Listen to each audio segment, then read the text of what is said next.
Okay. Great. Yeah, so we sit there, sit over there, and sit over here, and start.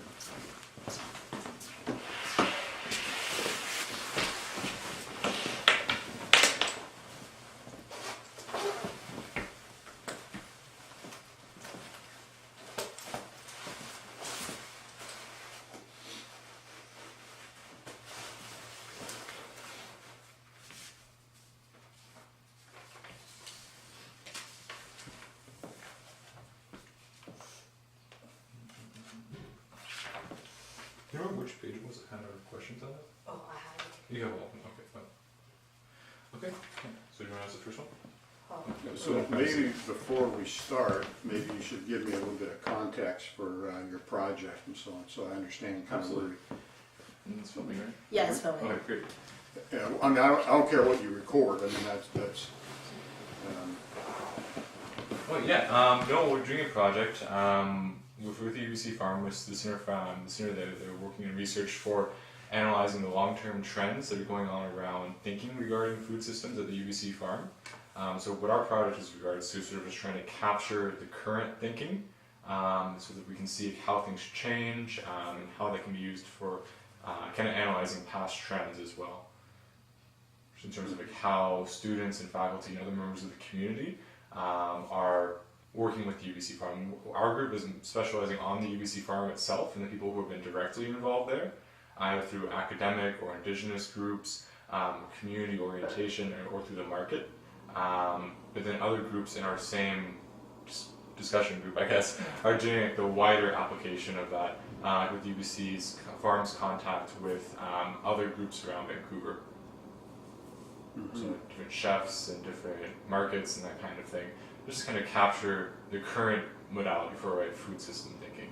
Mm-hmm. And today we want to focus on more of the academic perspective. Yeah.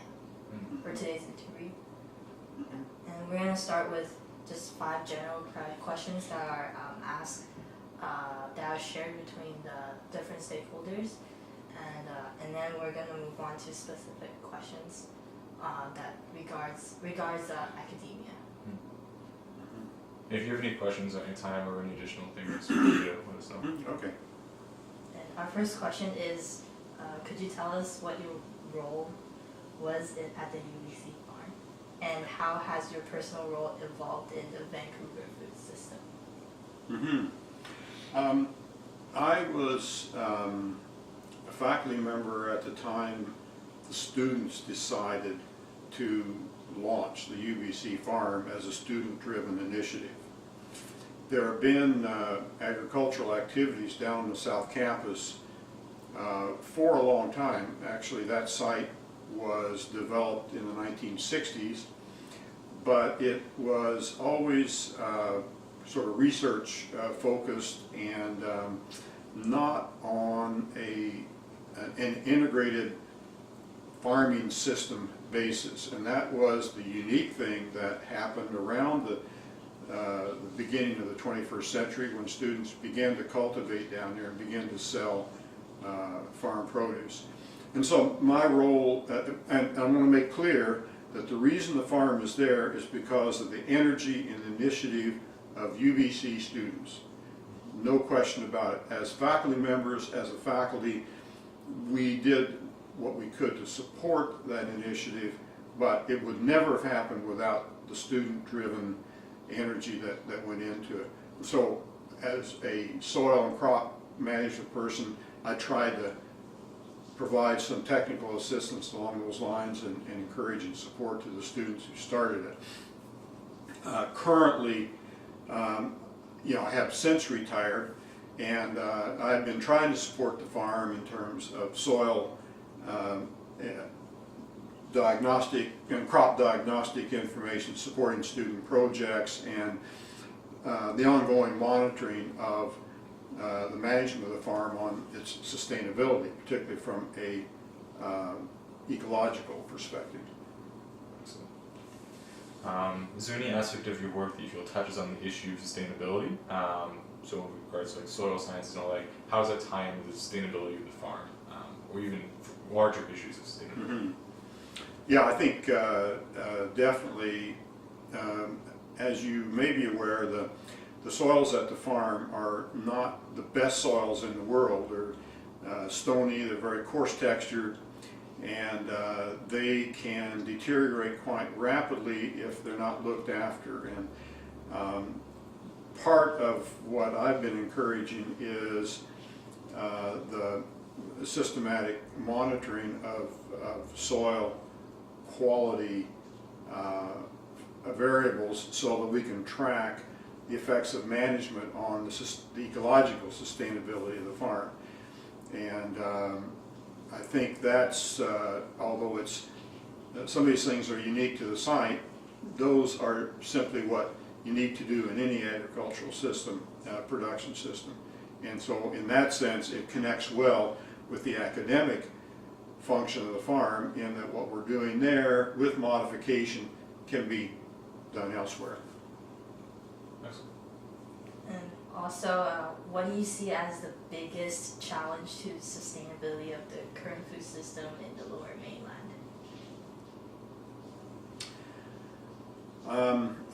I think that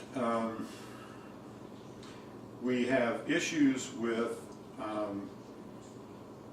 first of all, the amount of development and the traffic and the costs of doing of farming here are quite high.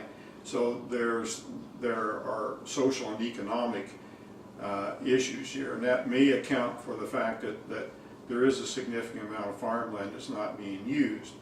The second thing is, and I think where the farm contributes nicely, is that a lot of the land that isn't being used for agriculture is in the same sort of scale as the UBC farm model. That is somewhere under, say, 5 to 10 hectares. That's kind of where a lot of the land base is in the region.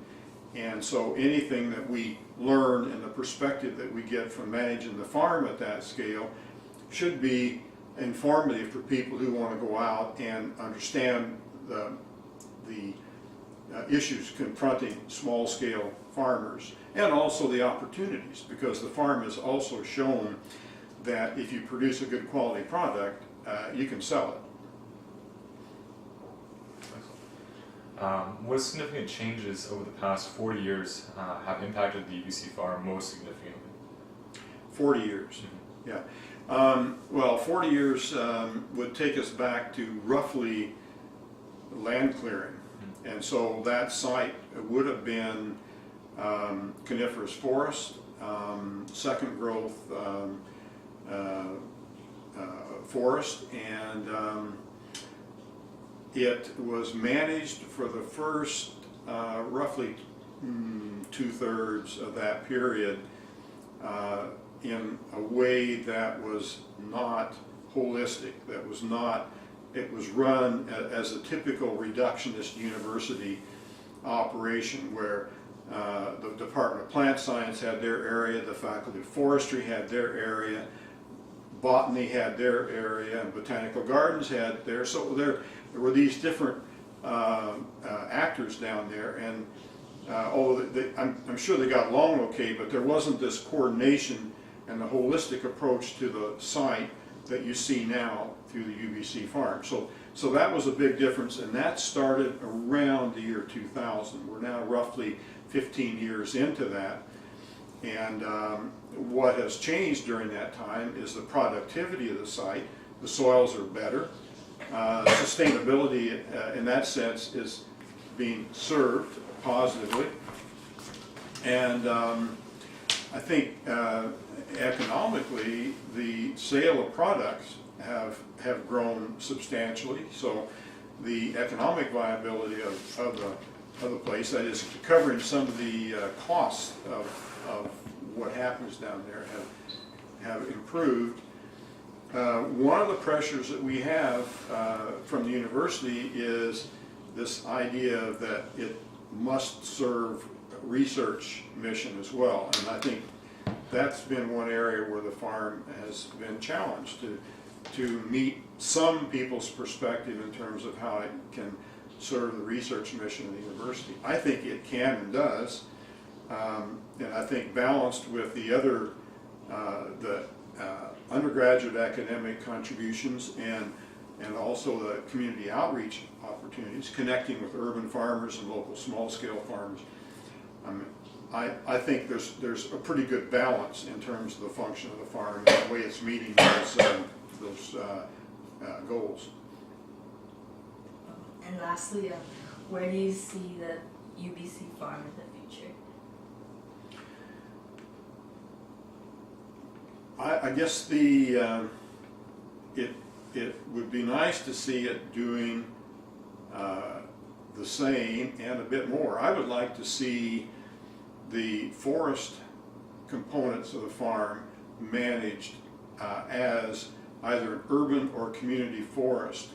And I think the linkages between that and the food production capacity of the farm could be enhanced dramatically, and hoping that the Faculty of Forestry will be able to pick up on that, because I think that will complement the food functions of the farm quite nicely. And of course there are food products and medicinal products that come out of the forest as well that could be enhanced. I think the other thing that I hope is maintained is the centrality of the student initiative in this thing. Because as I said in response to an earlier question, that farm would not be there if it were not for the energy and the courage and the risks that were taken by UBC students, not only in our faculty but other faculties as well. And to honor that, I think we should maintain the student-driven nature of the farm and not get overwhelmed by the somehow make it a research farm, because I think in some ways that dilutes the role of the farm, and it will inhibit, I think, student initiative and student learning. So now these are moving on to the more specifically academic questions. What internship, practicum, and volunteering opportunities are available in your experience? Well, one of the things that I've stayed involved in in retirement is sort of connecting with the UBC Farm Practicum, and I think that offers some real good opportunities for students who either are in academic programs or are not, who want to train for farming or other goals.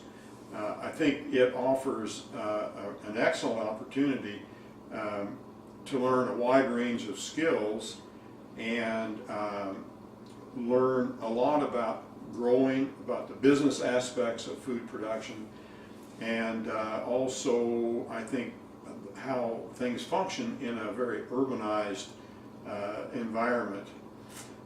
So my role has been to try to support that by bringing in expertise that we may not have on faculty, but that can augment the learning that occurs through the practicum. I think the other thing from the students in the academic streams is that most of them who come in without a farm background, unlike my own personal history, I came off a farm, that hardly ever happens nowadays. And so students coming in need that really hands-on, boots on the ground kind of experience, and the farm provides an opportunity for that, and that's just as valuable, I think, as what you might get out of a textbook or out of a computer or off a website or something. You need to have that to complement your and to inform the way you view technical information. And why do you think some of these practicum or internship are created? Why? Yeah. I think the one thing that we've already talked about, I think, is the need for practical hands-on experience. I think there are a lot of people that come in, their heart's in the right place, their head's in the right place, they just don't have the practical hands-on experience that you need to inform your head and your heart and so on. That hands-on experience is really what the farm provides. The second thing is we have in British Columbia particularly very small number of people engaged directly in agriculture now. It's probably about 0.5% of our population. So where are the new young farmers going to come from? Where are the new farmers going to come from? They're not going to be people who come off farms like I did. They're going to be people who come because they're really keen to do this. And so for those people, you can help them avoid mistakes. You can help them to ramp up their success story in agriculture if you provide education and training opportunities. And we're doing our part. There are other institutions, both governmental and university and non-NGOs that are doing the same thing. And there's room for everybody to contribute to this training initiative to bring the new generation of farmers to the point where they can begin to feed us here in British Columbia and in other parts of Canada and the world. So as some of these needs have become realized, what are some changes that are made to these programs over time?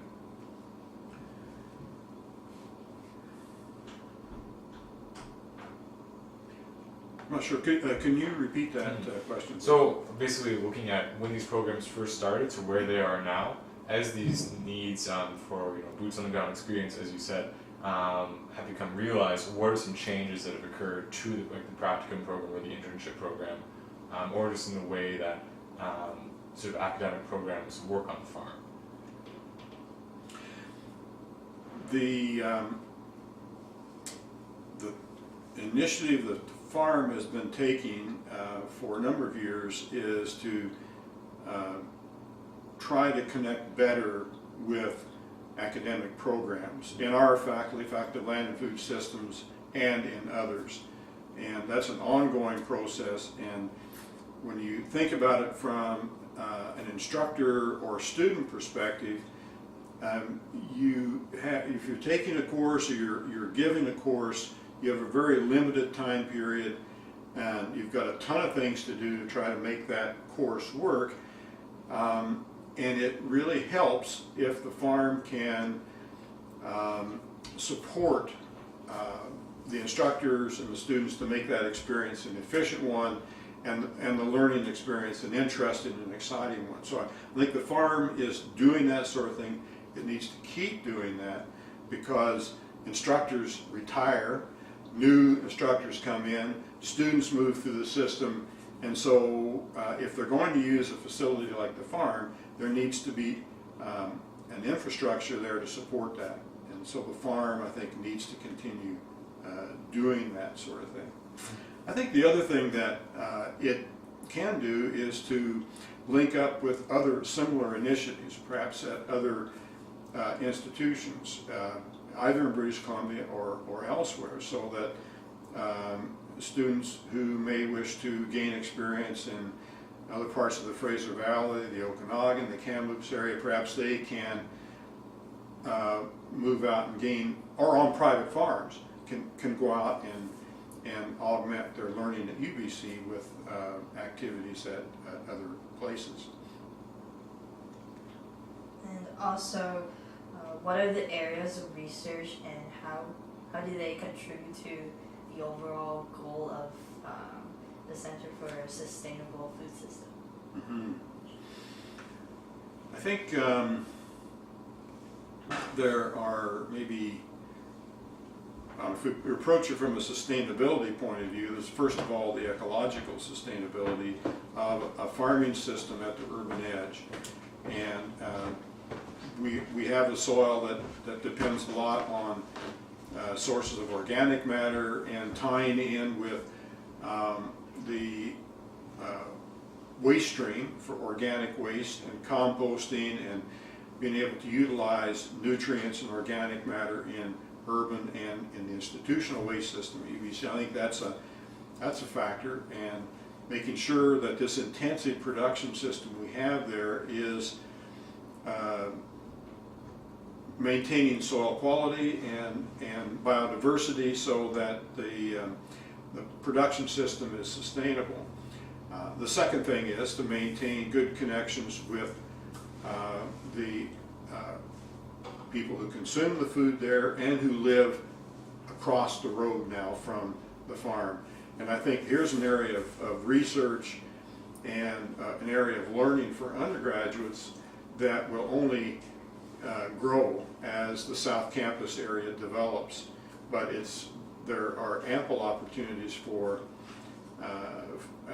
that, and what students learn there at this farm at the urban edge, I think they'll take with them. And you know, most of BC agriculture and agriculture in other areas like this occurs within the urban fringe, and it's exactly what we've got here. You cannot work at the UBC farm or study or whatever without getting that feeling and taking it away with you. As we know, UBC Farm is a model farm and is developing guidelines for sustainable agriculture. How do other farmers use this knowledge? Can you give an example of a farm's applied methods developed and modified by the UBC Farm? How applicable is the research conducted at the UBC Farm to commercial farming priorities? So other farms that you are aware of that have been influenced, as well as any commercial organizations.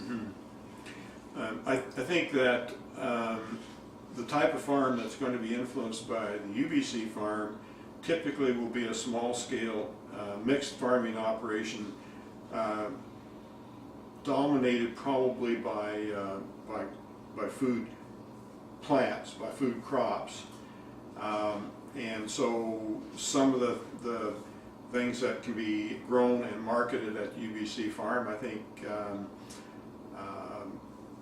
and how to produce them, the problems that occur there in terms of diseases, in terms of soil fertility issues and so on, I think those are relevant areas of learning.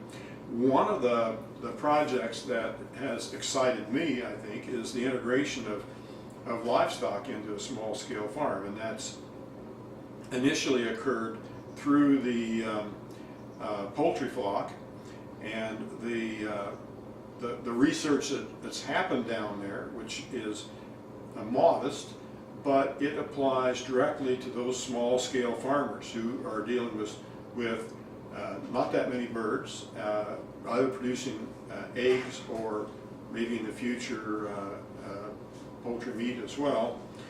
But I think that some of the things that we're learning about feeding those small-scale flocks and their performance in a system like the UBC Farm will be applicable to small-scale farmers who are integrating poultry. I would love to see us move to the next stage and integrate ruminant animals. We have had some experience with cattle, and the scale is a little bit too small, I think, for cattle, but that doesn't rule out sheep or goats, and possibly even hogs as well at some point. It's a different class of animals, different feed requirements and so on, but I think definitely there's room to integrate a small-scale ruminant animal like goats or sheep into that farming system. And again, I think that could offer some learning experiences for other small-scale farmers who have land at about the same scale as we do at UBC Farm. And also, we know that food security is an issue in the greater Vancouver area. So how do these internship practicums or volunteering programs at the UBC Farm address this problem? Mm-hmm.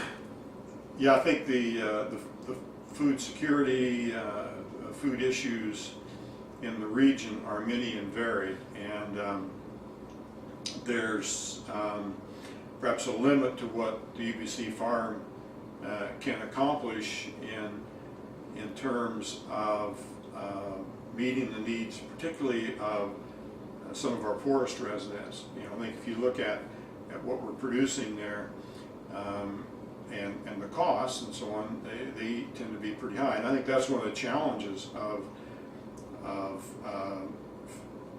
feeding people, or people who are at the lower end of the income bracket, feeding them good food. Because right now, the way the conventional large-scale food system operates, it tends to be cheaper to eat food that is relatively non-nutritious and maybe even not all that tasty. So the challenge is, how do we improve access of lower income people to the kind of food that can be produced at the farm. And to me, this is maybe not necessarily an exact connection, but looking at empowering and how to say, reskilling people to be able to use whole food products like the farm sells, and to be able to create a meal out of that. I think that's probably where our food, nutrition, and health people have a real role to play. And some of it will connect with the farm, some of it may not directly. But one of the things that we know we're not going to be doing at the farms, we're not going to be producing processed foods that, like Kraft Dinner will never source ingredients from UBC Farm. So we're not in that game. But the helping people to be able to use whole food products, potatoes and vegetables and fruits and so on, yeah, I think the farm does have a role there. And perhaps it's also helping our students in food, nutrition, and health to understand the production of those types of foods, and being able to improve the linkage between them and the food security of people who may have income challenges. And then finally, what are the links between on-farm research here at UBC and research by faculty members outside the Lower Mainland area? For example, the model dairy farm. Okay, repeat the question, please. So what are the links between on-farm research here at the UBC and other research done by faculty members outside of the Lower Mainland area? Mm-hmm.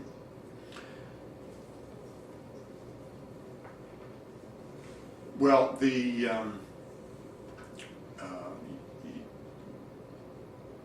first of all, I think the type of farm that we have here is particularly relevant around in South Coastal BC at the scale that we're operating at. Mm-hmm. And I think also we have some of our graduates farming on Vancouver Island now, and I think their experiences, I think, have some similarity to what they would have observed at UBC Farm. We lack the dairy component, and our Dairy Education and Research Center up at Agassiz certainly fills a complementary role with that particular system. It would be nice to see that system applicable to farming at a different scale. What I think limits that at this point, perhaps, is the way that milk is marketed and supply management and so on. And so those two different initiatives are serving kind of different areas of farming, and I think there's room for all of that. When we move to the interior, now we might have similar production systems, but we now have changed the environment. The climatic factors are changed dramatically. So there are some of the lessons that UBC Farm can be extrapolated there, some not, because of the ecological differences. Somebody farming north of Williams Lake, for example, in the Fraser Canyon, does some things like UBC Farm, but their climatic conditions would be very different. The Okanagan, same thing. So I think we have a role to play in terms of networking with people who are out in these other sort of ecological complexes, and also with other people who are doing research on different scale farming systems, the ones that we cannot cover at the UBC farm scale and at the urban edge. Excellent. Do you have any other issues that I can speak to while we're here, or any feedback for us in terms of our questions? Yeah, I think we've probably dealt with a number of the things that I think about. I just hope that we don't lose momentum on the farm that was established by the students who in the early days took the risks to stand up for the farm and started down there when it was in very rough shape. It was not a place that was easily farmed in the beginning, and there's a system there now, although lacking some infrastructure that would be useful, but it's one now that I think is functioning pretty well, and I think it's still incorporating student driven projects and so on, and I hope we don't lose sight of that. That to me is what made the farm what it is, why it's there in the first place, and you know, this is kind of up to you folks to you know, to keep that spirit alive. Excellent. Did you have any other follow-up questions at all, or? Okay. We have a consent form for you to sign. Sure. And I had one side question as well. You were mentioning just accessibility for especially the lower income people. Mm-hmm. I was wondering if you had any opinion on the upcoming vote in the United States for the $100 million subsidy for local food. How it would work would be local welfare spent on local food would essentially count as double if it was spent in a local market. Do you have any opinion on that at all? Sure. I think there's quite a difference between agricultural and food policy in the States versus here. And it's not necessarily that it's all better in the States, but what we have seen is that some of the farm programs, a small amount of them in the States, have been driven by food stamp programs, school lunches, for example. And you know, I grew up in the States, and we had a school lunch program that in those days started with real ingredients, food ingredients. Some of them were taking products that may have been surplus or may have been perceived as a bit of a subsidy for farmers, but when we ate the food, the milk, the potatoes, the meat, vegetables, and so on, some of those were provided through programs of U.S. Department of Agriculture, and we have virtually none of that here. There have been small initiatives like that, but if you combine the possibility of improving nutrition with sort of programs that do two things at once, that support local farmers who are producing whole foods with and connect those with the diets of people who need to eat better and maybe don't have the funds to do it, I think that's a win-win. We have some small initiatives like that. It would be nice to see those expanded. And probably what would drive that, I think, is viewing food as a determinant of health and looking at the benefits in terms of reduced cost of the medical system, which in the States have been primarily private sector or individual costs, although the healthcare system changes down there are starting to make a change there. In Canada, there's a bit more of a collective approach to things, where if we can save money, then the percent of the budget, the provincial budgets and federal budgets that are devoted to healthcare can perhaps go down. So you can see an investment in that determinant of health could actually pay off big time. And if we can use that to support local farmers producing healthy foods, that's a win-win. Cool. Yeah. Thank you. And then if we do that